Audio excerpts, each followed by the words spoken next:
नमस्कार साथियों। आजकल हमारे देश में कहीं न कहीं ग्राम पंचायत के चुनाव चलते रहते हैं और इस समय उत्तर प्रदेश में ग्राम पंचायत के त्रिस्तरीय चुनाव चल रहे हैं और इन पंचायतों में आपने देखा होगा कि ग्राम प्रधान के पद को लेकर बहुत ज़्यादा कौतूहल होता है और बहुत ज़्यादा लोगों में ग्राम प्रधान बनने की ललक होती है। तो आज इसी बात पर चर्चा करते हैं कि ये ग्राम प्रधान क्यों इतना महत्वपूर्ण है और क्यों इतना बनने के लिए ग्राम प्रधान लोग लालायित रहते हैं। लेकिन उससे ज़्यादा इम्पॉर्टेंट ये है कि एक छात्र के रूप में हम लोग ये समझने की कोशिश करें कि ग्राम प्रधान का निर्वाचन कैसे होता है और ग्राम प्रधान को हटाया कैसे जा सकता है, क्योंकि जो लोग भी ग्राम प्रधान बनना चाहते हैं उनको ये जानना बहुत ज़रूरी है कि ग्राम प्रधान निर्वाचित होने की प्रक्रिया क्या है। उत्तर प्रदेश का पूरे देश में ही आप जानते हैं कि जब से 73rd अमेंडमेंट हुआ 1992 में, तब से हमारे देश में संवैधानिक रूप से एक त्रिस्तरीय फेडरलिज्म अर्थात 3 स्तर के संघवाद की स्थापना हुई, जिसमें केंद्र, राज्य और अब स्थानीय स्वशासन सम्मिलित हैं। और पंचायतों को और म्यूनिसिपैलिटीज़ को, जो हमारे स्थानीय स्वशासन हैं, इनको अब संविधान से ही अधिकार प्राप्त हैं और इनके लिए संविधान के प्रावधान किए गए हैं कि इनको कौन कौन से अधिकार होंगे। और उसी के तहत 3 स्तरीय चुनाव पंचायतों के होते हैं और इसमें ग्राम स्तर पे चुनाव होते हैं जिनको हम ग्राम पंचायत के चुनाव कहते हैं। उसके ऊपर ब्लॉक्स होते हैं जिनको हम ब्लॉक के चुनाव कहते हैं, ब्लॉक पंचायत के चुनाव कहते हैं। और सबसे ऊपर जिला पंचायत होता है जिसको हम जिला पंचायत के चुनाव होते हैं। और इन दोनों ही स्तरों, तीनों ही स्तरों पे, ग्राम स्तर पे, ब्लॉक स्तर पे और डिस्ट्रिक्ट स्तर पे, आप जानते हैं कि 2 बड़े महत्वपूर्ण चुनाव होते हैं। एक तो सदस्य का चुनाव होता है और एक उसके अध्यक्ष का चुनाव होता है। तो गांव में जो सदस्य होते हैं उनको ग्राम पंचायत के सदस्य कहते हैं और जो ग्राम का उस पंचायत का मुखिया होता है उसको प्रधान जी कहा जाता है या प्रधान कहते हैं। उत्तर प्रदेश की अगर हम बात करें तो उत्तर प्रदेश में लगभग 59,000 के आसपास पंचायतें हैं और इन पंचायतों में जाहिर है कि हर पंचायत का एक प्रधान होता है। तो लगभग 59,000 से ज़्यादा ग्राम प्रधानों का निर्वाचन हमको करना पड़ता है उत्तर प्रदेश में। और पूरे देश के स्तर पर अगर देखा जाए तो लगभग 31 लाख ऐसे पद होते हैं जिसमें कि ग्राम के स्तर पे, पंचायतों के स्तर पे जिनका निर्वाचन हमें करना पड़ता है। तो ये एक बहुत बड़ा एक्सपेरिमेंट है, डेमोक्रेटिक एक्सपेरिमेंट है कि किसी देश में स्थानीय स्तर पर संविधान के द्वारा 33, 30, 31 लाख लोगों का निर्वाचन किया जाए, वो भी प्रत्यक्ष निर्वाचन किया जाए जनता के द्वारा। ये अपने आप में एक बहुत ही इंपॉर्टेंट कॉन्स्टिट्यूशनल और पॉलिटिकल एक्सपेरिमेंट है जो कि हमारे भारत में वर्ष में किया गया है।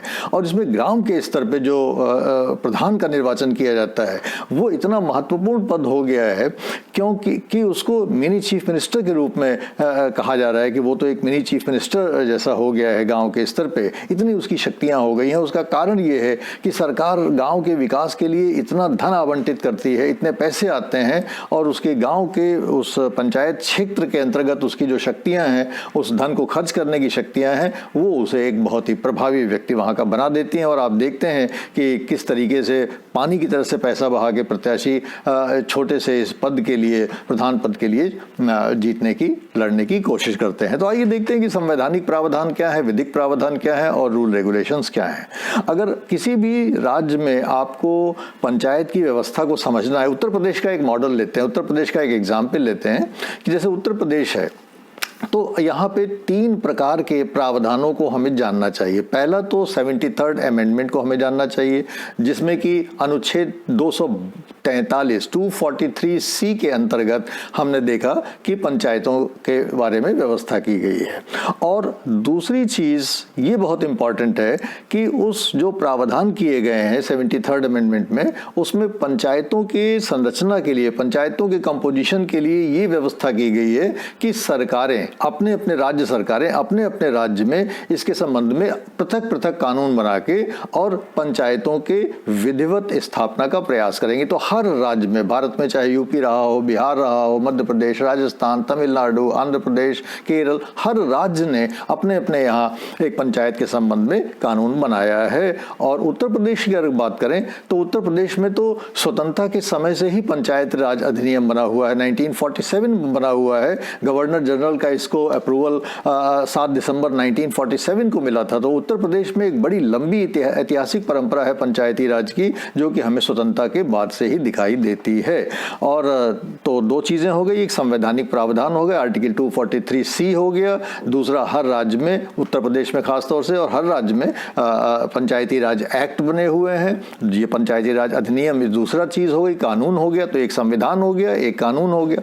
और कानूनों में ये व्यवस्था की गई है कि बहुत सारी प्रक्रियाओं के निर्धारण करने के लिए हर राज्य इस संबंध में अपने अपने यहाँ कुछ रूल्स बनाए। तो उत्तर प्रदेश में भी यूपी पंचायती राज रूल्स 1947 बनाए गए, जिसको कालांतर में 73rd अमेंडमेंट के बाद संशोधित करने का संशोधन कर दिया गया है। तो इस प्रकार से संविधान के प्रावधान, हर राज्य में पंचायती राज अधिनियम, और तीसरा पंचायती राज रूल्स, ये तीन चीज़ें आपको अपने अपने राज्य के बारे में जानना ज़रूरी है। दूसरी चीज़ जो अवधारणा के स्तर पे हमको समझनी चाहिए कि तीन शब्दों का बराबर प्रयोग होता है, ग्राम का, दूसरा ग्राम सभा का, और तीसरा ग्राम पंचायत का। तो क्या ये इन तीनों में क्या लीनियर रिलेशंस हैं, क्या इसमें अंतर संबंध है, इसको जल्दी से समझ लेते हैं। देखिए, हर विलेज, हर गाँव एक रेवेन्यू विलेज के रूप में सरकार के द्वारा घोषित किया जाता है। और जहां भी 1000 की जनसंख्या हो जाती है, तो कम से कम 1000 की जनसंख्या जिन गांवों को मिला के हो जाती है, या एक ही गांव में अगर हो जाती है तो उसी गांव को, या अगर कुछ गांवों को मिला, क्लस्टर ऑफ विलेजेस को मिला के अगर हो जाती है, तो वहां पे उसको एक हम पंचायत एरिया, पंचायत क्षेत्र के रूप में घोषित कर देते हैं। तो एक गाँव होता है जो कि कुछ लोगों का एक समूह होता है, हेलमेट्स होते हैं उसमें, कुछ झोपड़ियाँ होती हैं, वो एक गाँव होता है। और अगर वो इतना बड़ा है कि उसमें 1000 की जनसंख्या है, तो उसको पंचायत क्षेत्र के रूप में, पंचायत एरिया के रूप में घोषित कर दिया जाता है। और इसमें ये ध्यान रखने की चीज़ है कि एक पंचायत क्षेत्र में एक गांव भी हो सकता है और कई गांव भी हो सकता है। लेकिन ऐसा करने में इस चीज़ का हमेशा ध्यान रखिए कि जो विलेज, रेवेन्यू विलेज जिसको कहते हैं, अर्थात राजस्व के लिए जो एक गाँव की यूनिट होती है, उसको कभी विभाजित नहीं किया जाता है। हमेशा रेवेन्यू विलेज, या तो विलेज पूरा का पूरा लिया जाएगा या पूरा का पूरा छोड़ दिया जाएगा उस ग्राम पंचायत से। तो ये ध्यान रखिएगा।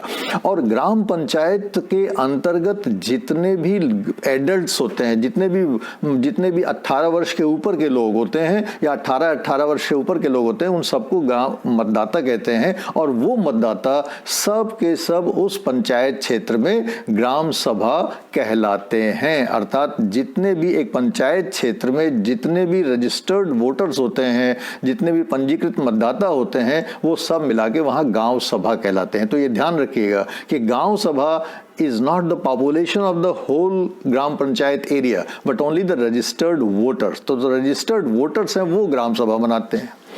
अब ये जो ग्राम सभा है, ये ग्राम सभा ग्राम पंचायत चुनती है, अपने क्षेत्र में ग्राम पंचायत चुनती है। और ये जो ग्राम पंचायत चुनती है, उसमें ये ध्यान रखिएगा कि 9 से लेकर और 15 तक सदस्य हो सकते हैं, depending upon the population of the state.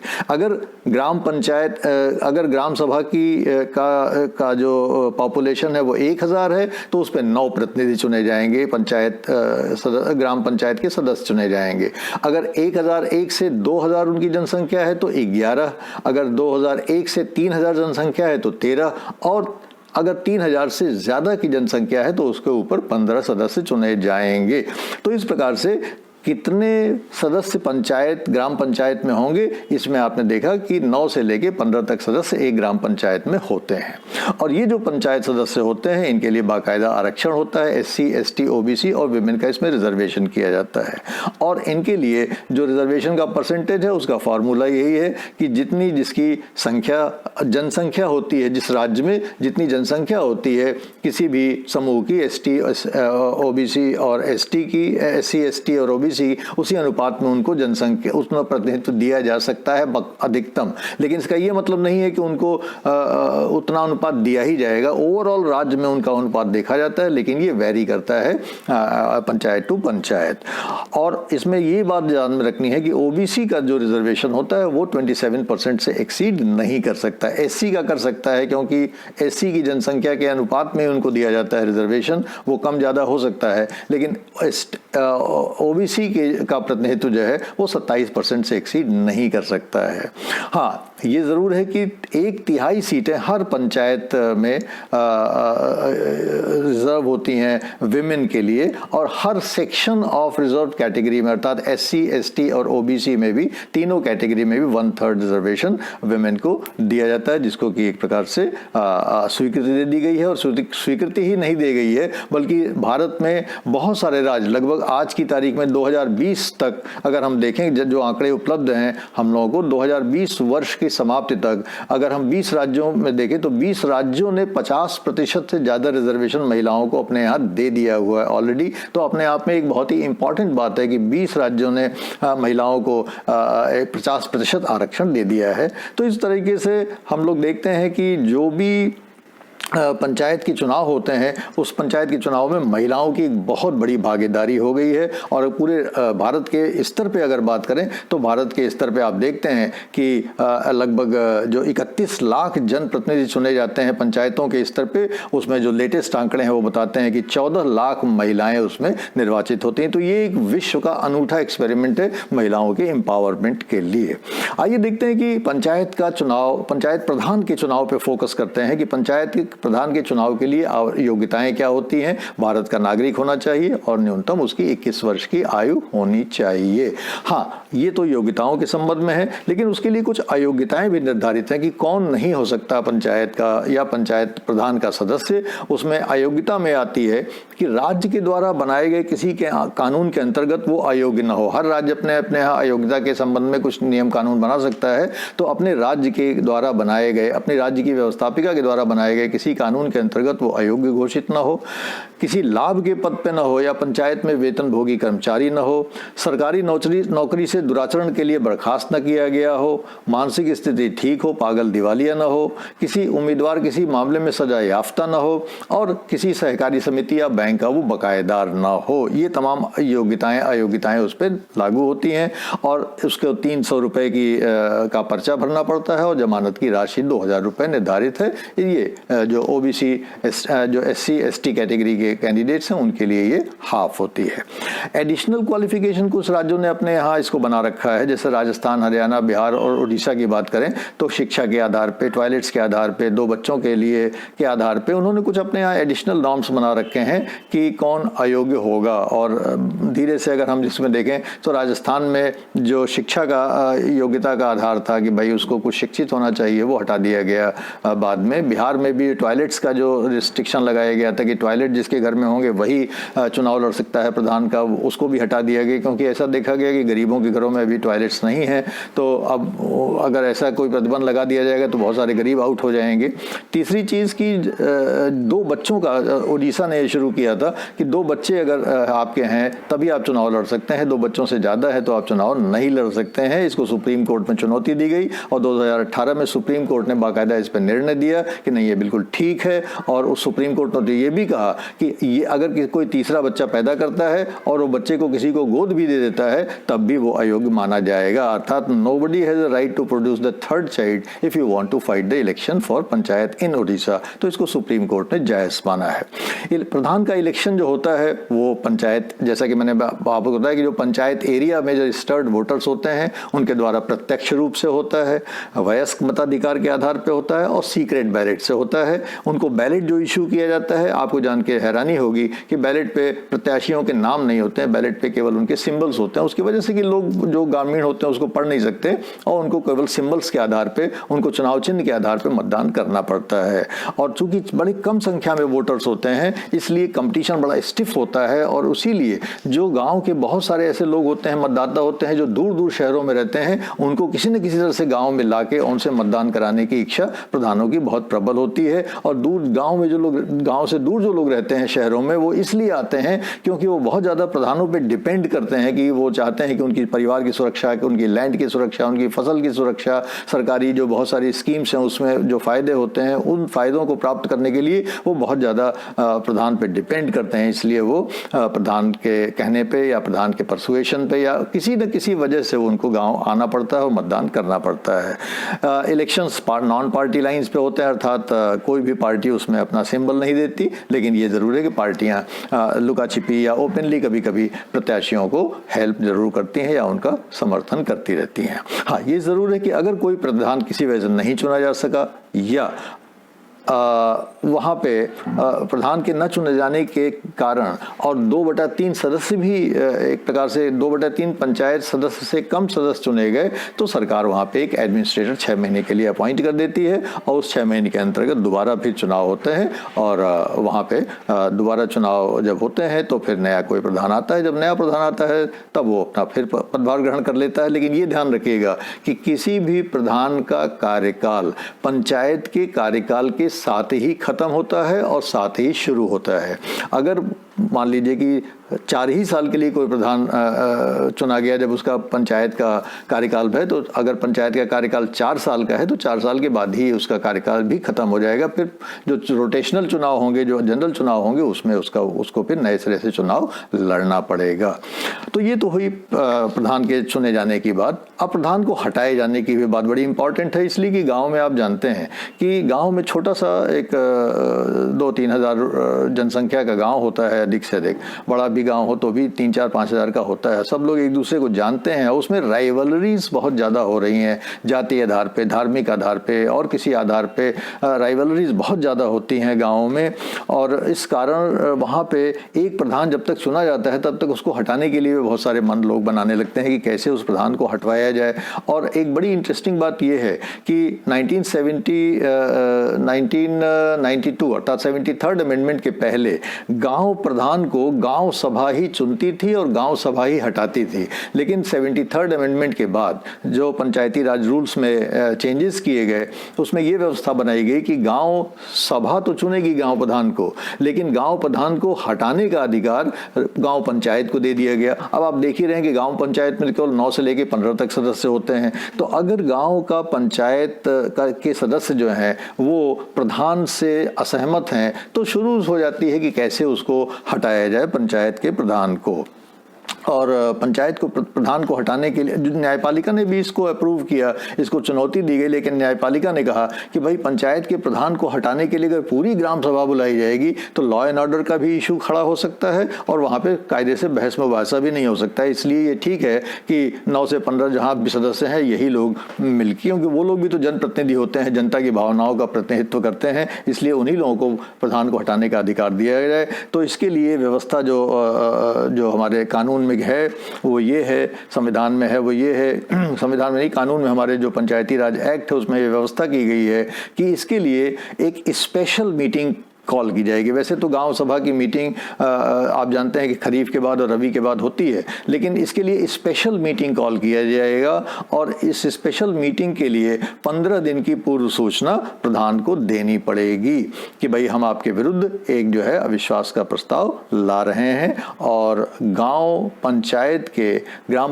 के जब 1/3 सदस्य होंगे तभी वो मीटिंग हो सकती है। 1/3 सदस्यों से कम पे कोरम पे वो मीटिंग नहीं मानी जाएगी। और जितने भी सदस्य उपस्थित होते हैं ग्राम पंचायत की मीटिंग में, उसमें से 2/3 सदस्यों को मतदान करना आवश्यक है इसके रिमूवल के पक्ष में, नो कॉन्फिडेंस मोशन के पक्ष में। तो 2/3 बहुमत से किसी भी पंचायत प्रधान को पंचायत सदस्यों के द्वारा हटाया जा सकता है। वर्तमान में ये रूल है और इस नियम को यूपी पंचायत राज रूल्स 1996 की संज्ञा दी गई है, जिसमें कि सेक्शन 33B जो रूल का है वो इस संबंध में डील करता है। वो प्रक्रियात्मक कुछ बातें बताता है और जो ये कहता है कि जब नोटिस दी जाएगी प्रधान को तो उस नोटिस का प्रक्रिया ये होगा कि वो नोटिस सबसे पहले जो ये बताएगी कि भाई किस आधार पे हम पंचायत प्रधान को हटाना चाहते हैं।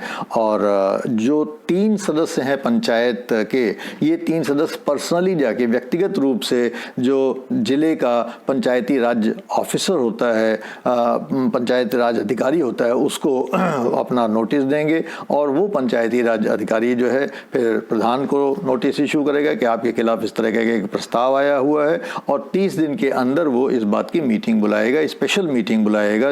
डिस्ट्रिक्ट जो PRO पंचायती राज ऑफिसर है वो संतुष्ट हो जाएगा कि हाँ जो है उसमें जो हस्ताक्षर हैं, जो वांछित हस्ताक्षर हैं वो पर्याप्त हैं, सही हैं और जेन्युइन है, ये सब वो सेटिस्फाई करेगा और फिर उसके बाद से 30 दिन के अंदर वो मीटिंग कॉल करेगा और वो मीटिंग जो है पंचायती राज ऑफिसर के द्वारा ही प्रिसाइड की जाएगी। और फिर उसमें जैसा कि मैंने बताया कि पंचायत के सदस्य जो हैं वो 2/3 बहुमत से निर्णय लेंगे कि उसको हटाया जाए। और अगर 2/3 मेंबर्स ऑफ पंचायत ये कहते हैं कि हाँ उसको हटा दिया जाए तो वो अपने पद से हटा हुआ मान लिया जाएगा। इस संबंध में नोटिफिकेशन जारी कर दिया जाएगा। पंचायत के प्रधान को केवल 2 इम्यूनिटीज़ दी गई हैं। पहली इम्यूनिटी ये दी गई है कि अर्थात पहली राहत उसको ये दी गई है कि उसके चुने जाने के 2 वर्ष के अंदर उसको हटाया नहीं जा सकता। ये बहुत बड़ी एक प्रकार से राहत है। ये नहीं कि आज आप चुने गए कल आपको हटाने की प्रक्रिया शुरू कर दी गई। तो पंचायती राज जो अधिनियम है, कानून है, वो 2 साल तक एक पंचायत प्रधान को ये शील्ड देता है कि उसको 2 साल के पहले नहीं हटाया जा सकता, 2 साल के पहले अविश्वास का प्रस्ताव नहीं लाया जा सकता। ये एक बहुत बड़ी राहत है प्रधान के लिए। और दूसरा कि अगर प्रधान को हटाने के लिए जो स्पेशल मीटिंग कॉल की गई है, अगर वो स्पेशल मीटिंग फेल कर जाती है या किसी वजह से उसमें कोरम नहीं हो सका तो उस मीटिंग से फिर आगे कम से कम 1 साल तक फिर दोबारा कोई स्पेशल मीटिंग कॉल नहीं की जा सकती। ऐसा नहीं कि एक मीटिंग फेल हुई फिर महीने भर के बाद आपने एक नो कॉन्फिडेंस मोशन ला दिया, ऐसा नहीं। तो ये 2 बहुत ही इम्पॉर्टेंट चीज़ें हैं जिससे कि कम से कम 3 वर्ष के लिए प्रधान जो है वो एक प्रकार से अपने को सुरक्षित महसूस कर सकता है कि उसको किसी राजनीतिक प्रतिस्पर्धा के कारण उसको अपने पद से नहीं हटाया जाएगा। तो इस प्रकार से जो ये विलेज प्रधान जो अपने को मिनी चीफ मिनिस्टर के रूप में प्रोजेक्ट करने लगे हैं, बड़ी बड़ी गाड़ियों में घूमने लगे हैं और बहुत पैसे वो पता नहीं कहाँ से कमा लेते हैं। ये तो सभी आप लोगों के संज्ञान में होगा कि एक प्रधान बनता है वो खट से बड़ी गाड़ी में घूमने लगता है, कहाँ से, जबकि उसकी कोई खास तनख्वाह नहीं है, उसका खास कोई रोल नहीं है। जो भी उसके पास पैसे आते हैं उसको सपोज किया जाता है कि वो लोगों के लिए खर्च करेगा, लेकिन क्या उसकी इकोनॉमिक्स है इस पे कभी फिर बात होगी। लेकिन आज इतना ही कि एक प्रधान भारतीय जो त्रिस्तरीय संघात्मक व्यवस्था है उसमें ग्रामीण स्तर पे एक बहुत महत्वपूर्ण पदाधिकारी, निर्वाचित पदाधिकारी के रूप में प्रकट हुआ है और उस पर निर्वाचन के लिए यद्यपि एक छोटा ही सही लेकिन एक बहुत ही महत्वपूर्ण और बहुत ही संघर्षपूर्ण चुनाव के द्वारा ही वो अपने को चुनवा पाता है और फिर 5 साल तक उससे ये अधिकार होता है कि वो अपने यहाँ की सेवा कर सके। हालांकि इसमें एक जो बात मुझे बहुत अजीब सी लगती है वो ये है कि जो रिजर्वेशन का सिस्टम है उसमें एक रोटेशन लागू किया गया है। अर्थात अगर एक पंचायत आज किसी एसटी के लिए रिज़र्व है या ओबीसी के लिए रिज़र्व है तो अगली बार वो रोटेट कर जाएगी। तो महिला है तो पुरुष हो जाएगी, पुरुष है तो महिला हो जाएगी, एससी है तो एसटी हो जाएगी, एससी है तो एससी विमेन हो सकती है।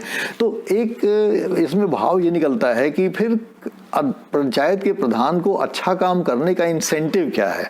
अर्थात अगर उसको पता है कि हमको 5 साल के बाद फिर पुनः इस पर चुनाव नहीं हम लड़ सकेंगे तो उसके पास अच्छा काम करने का जज्बा कहाँ से आएगा। और इसलिए इस पर विचार करने की आवश्यकता है कि जो रोटेशन क्रम लागू किया गया है वो कम से कम इतना तो हो कि अगर कोई प्रत्याशी चाहे तो अपने पद पर दोबारा भी चुनाव लड़ सके, जिससे उसको इंसेंटिव हो कि वो अच्छा काम करके और अपने प्रधान के लिए पुनः निर्वाचित हो सके। तो आशा है कि इस संबंध में आप लोग और पढ़ेंगे और आपके इसमें जो सुझाव हो, जो प्रतिक्रियाएं हों, उससे ज़रूर हमको अवगत कराने की कृपा करेंगे। Thank you very much.